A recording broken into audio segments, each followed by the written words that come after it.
വർഷങ്ങൾക്ക് മുൻപ് ഇറ്റലിയിൽ ഒരു മിടുമിടുക്കനായൊരു കുട്ടിയുണ്ടായിരുന്നു.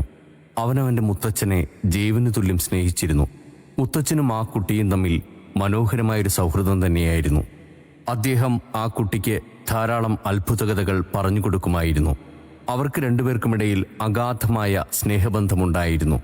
3 വർഷങ്ങൾക്ക് മുൻപ് മുത്തശ്ശി മരണപ്പെട്ടപ്പോൾ മുത്തച്ഛൻ ആ കുട്ടിയുടെ വീട്ടിൽ വന്ന് താമസിക്കാൻ നിർബന്ധിതനായി.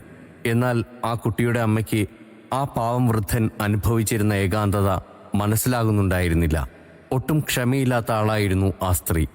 പ്രത്യേകിച്ചും മുത്തച്ഛൻ എന്തെങ്കിലും കയ്യിലെടുക്കുമ്പോൾ കൈകൾ പ്രായാധിക്യം കൊണ്ട് വിറയ്ക്കുകയും അവ താഴേക്ക് വീഴുകയും ചെയ്യുമായിരുന്നു. ഒരിക്കൽ വൈകുന്നേരം ഭക്ഷണം കഴിക്കുന്ന നേരം കാപ്പി കഴിക്കാനായി കപ്പുയർത്തിയ സമയം ആ പാവം വൃദ്ധൻ്റെ ശോഷിച്ച കൈകൾ വല്ലാതെ വിറയ്ക്കുകയും കപ്പ് താഴെ വീണ് ചിതറുകയും അതിലുണ്ടായിരുന്ന കാപ്പി മേശയിൽ വിരിച്ചിരുന്ന മനോഹരമായ വെളുത്ത വിരിയിലേക്ക് വീഴുകയും ചെയ്തു. വിരിയാകെ വൃത്തികേടായി. ഇത് കണ്ട് ക്രുദ്ധയായ കുട്ടിയുടെ അമ്മ ആ വൃദ്ധനോട് ദേഷ്യപ്പെടുകയും ചീത്ത വിളിക്കുകയും ചെയ്തു. പക്ഷേ ആ പാവ മനുഷ്യൻ ഒരു വാക്കുപോലും മിണ്ടാതെ അവരുടെ മുഖത്തേക്ക് ദയനീയമായി നോക്കിയിരിക്കുക മാത്രമാണ് ചെയ്തത്. അദ്ദേഹത്തിൻ്റെ കണ്ണുകളിൽ ദുഃഖം നിറഞ്ഞു നിന്നിരുന്നു. നിസ്സഹായതയുടെ ജലകണങ്ങൾ ആ കൺതടങ്ങളിൽ നിന്നും കവളിലൂടെ ഒഴുകി ആ മേശവിരിയിലേക്ക് പതിക്കുകയും ചെയ്തു. ആ സംഭവത്തിന് ശേഷം ആ വൃദ്ധന് അടുക്കളയിലെ ചെറിയ മേശയിലിരുന്ന് ഒറ്റയ്ക്ക് ആഹാരം കഴിക്കുവാൻ മാത്രമേ അനുവാദമുണ്ടായിരുന്നുള്ളൂ. പുതിയ സംവിധാനത്തിൽ അദ്ദേഹത്തിനുള്ള ദുഃഖം ആ കണ്ണുകളിൽ നേളിക്കുന്നുണ്ടായിരുന്നു. ദുഃഖത്തിനിടയിലും ആ കുട്ടിക്ക് നിഷ്കളങ്കമായൊരു ചിരി സമ്മാനിക്കാൻ അദ്ദേഹം മറന്നിരുന്നില്ല. അകത്തെ മേശയിലിരുന്ന് ഭക്ഷണം വേഗം കഴിച്ചു തീർത്ത് ഉടൻ ആ ബാലൻ അടുക്കളയിൽ മുത്തച്ഛൻ്റെ അടുത്തേക്ക് ഓടിച്ചെല്ലുമായിരുന്നു. അങ്ങനെ ആ അടുക്കള അവരുടെ മനോഹരമായ സ്നേഹബന്ധത്തിന് സാക്ഷ്യം വഹിച്ചു. അവിടെ വേദനകളും ദുഃഖങ്ങളുമില്ലായിരുന്നു. അവിടം സന്തോഷം കൊണ്ട് നിറഞ്ഞു. വർഷങ്ങൾ കടന്നുപോയി.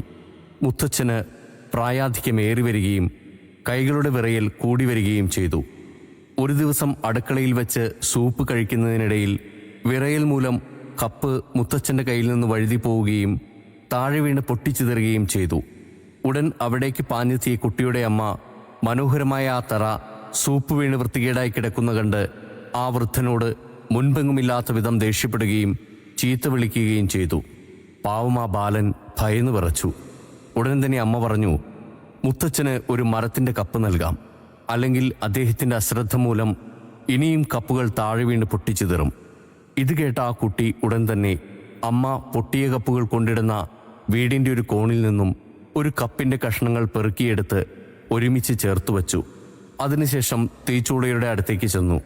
അവിടെ നിന്നും വിറകിൻ്റെ കഷ്ണങ്ങളെടുത്ത് നുറുക്കി എന്തോ ഉണ്ടാക്കാൻ ശ്രമിക്കുകയും ചെയ്തു. ആ കഷ്ണങ്ങൾ ഒരു മൺപാത്രത്തിൽ സൂക്ഷിക്കാൻ വെച്ചു. ഇത് കണ്ട് അമ്മ ചോദിച്ചു, എന്താ നീ ഉണ്ടാക്കുന്നത്? ആ കുട്ടി പറഞ്ഞു, നിങ്ങൾക്കും പ്രായമാകുമ്പോൾ കൈവിറയ്ക്കുമല്ലോ, അപ്പോൾ നിങ്ങൾക്ക് ഭക്ഷണം കഴിക്കാനുള്ള കപ്പുണ്ടാക്കുകയാണ്. ഇത് കേട്ട് ആ കുട്ടിയുടെ അച്ഛനും അമ്മയും ലജ്ജിച്ച് തലതാഴ്ത്തി. അവർക്ക് അവരുടെ തെറ്റു മനസ്സിലായി. ആ മകനെയും വിളിച്ചുകൊണ്ട് മുത്തച്ഛൻ്റെ അടുത്തേക്ക് ചെല്ലുകയും അവർ ഒരുമിച്ച് ഭക്ഷണം കഴിക്കുകയും ചെയ്തു. പിന്നീട് ഒരിക്കലും മുത്തച്ഛന് ഒറ്റയ്ക്ക് ഭക്ഷണം കഴിക്കേണ്ടി വന്നിട്ടില്ല. തൻ്റെ മാതാപിതാക്കൾ മുത്തച്ഛനെ സ്നേഹിക്കുകയും പരിപാലിക്കുകയും ചെയ്യുന്നുണ്ടെന്ന് മനസ്സിലായ ആ കുട്ടിക്ക് ഒരുപാട് സന്തോഷമായി. അവർ ഒരുപാട് കാലം സന്തോഷത്തോടെ ജീവിച്ചു. ഓർക്കുക, എല്ലാ പച്ചിലയും ഒരിക്കൽ പഴുക്കും. മാഷാല്ലാ, ഒരുപാട് ചിന്തിക്കാൻ വക നൽകുന്ന, നമ്മുടെയൊക്കെ വീടകങ്ങളിൽ പല വീടുകളിലും സംഭവിക്കുന്നതായുള്ളൊരു വിഷയമാണ് ഇന്നത്തെ പ്രായമായവര് എന്തെങ്കിലുമൊക്കെ ഒരു ചെറിയ അബദ്ധങ്ങൾ പറ്റുമ്പോൾ ആളുകളിൽ ഭയങ്കര പ്രഷറാണ് പല ആളുകൾക്കും. അപ്പോൾ അതിൽ എന്താ വെച്ചാൽ ഇതിൻ്റെ അവസാനത്തിൽ സൂചിപ്പിച്ച പോലെ നമ്മളൊക്കെ നാളെ ആ ഒരു പ്രായത്തിലേക്ക് പ്രവേശിക്കുന്നുള്ളതാണ്.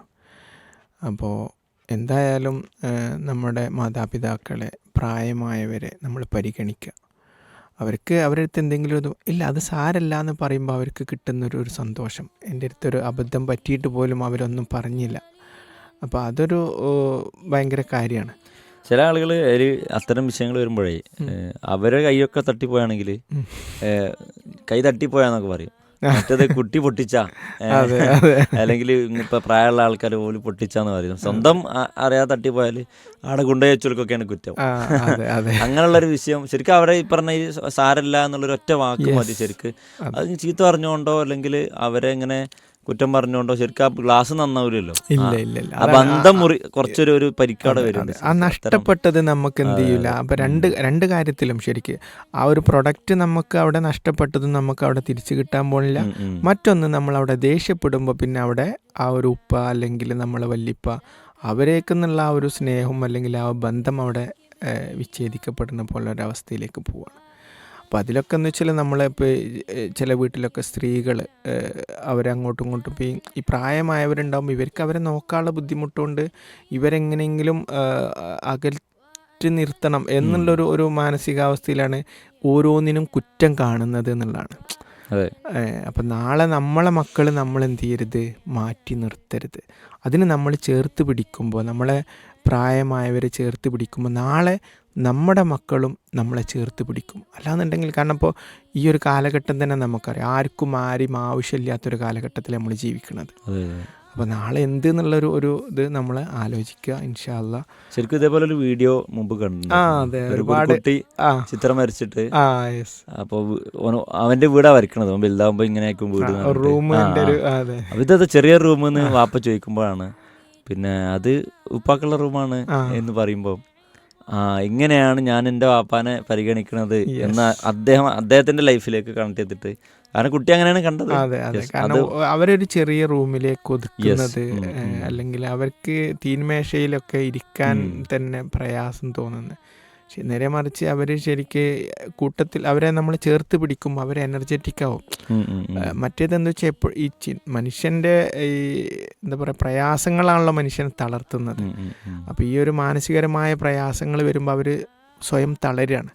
ആ സ്ഥാനത്ത് അവരോടൊരു സ്നേഹത്തോടെ പെരുമാറുമ്പോൾ അവർ എനർജറ്റിക്കായിട്ട് നമ്മളെ കൂടെ അനുഭവങ്ങളും അല്ലെങ്കിൽ നമുക്ക് തിരുത്താനൊക്കെ വലിയൊരു അവസരങ്ങളായിരിക്കും. നാദിറ ഷാഫി വെന്നൂർ അവർ പിന്നെ തിരുമൊഴികളെക്കുറിച്ച് ശാപവും കോപവും എത്ര നീചം, എന്നാൽ സ്നേഹവും ക്ഷമയും എത്ര മനോഹരം. അത് ശരിക്കും ജീവിതത്തിൽ നമ്മൾ കൊണ്ടുവരേണ്ട ഒരു സംഗതിയാണത്. മാഷാ അല്ലാഹ്. പിന്നെ ഷബ്ന പറഞ്ഞൊരു നല്ല അഭിപ്രായമുണ്ട്. പരിപാടികൾക്കിടയിൽ ടൈം പറയുകയാണെങ്കിൽ അടുക്കളയിൽ ജോലിയിൽ ടൈം മനസ്സിലാക്കാൻ സാധിക്കും എന്നുള്ളത്. ഇപ്പോൾ സമയം 6 മണി കഴിഞ്ഞ് 48 മിനിറ്റ് കഴിഞ്ഞ് 8 സെക്കൻഡായി. ഇൻഷാ അല്ലാ അത് നല്ലൊരു അഭിപ്രായമായിട്ട് തോന്നുന്നുണ്ട്. ഏതായാലും മറ്റൊന്ന് ചിന്തയെക്കുറിച്ച് സഫിയ കെ തിരുവങ്ങാടി സ്ഥിരമായിട്ടുള്ള ഒരു പീസ് റേഡിയോ സഹയാത്രികയാണ്. അസ്സലാമു അലൈക്കും. ചിന്തയിൽ നല്ലവണ്ണം ചിന്തിക്കാനുണ്ട്. ചിന്ത കേട്ടപ്പോൾ സങ്കടമായി പോയി. നമ്മുടെ പേരക്കുട്ടികൾക്ക് വല്യുമ്മയും വല്യപ്പയുമാണ് അവർക്ക് ഏറ്റവും ഇഷ്ടം. നമ്മളെപ്പോഴും പ്രായമായവരെ നല്ലവണ്ണം ശ്രദ്ധിച്ചിരിക്കണം. അവർക്ക് ചില അബദ്ധങ്ങളും പറ്റും. ഏതായാലും ആ കുട്ടി അവസാനം പറഞ്ഞത് എല്ലാവർക്കും ഒരു പാഠമാണ്.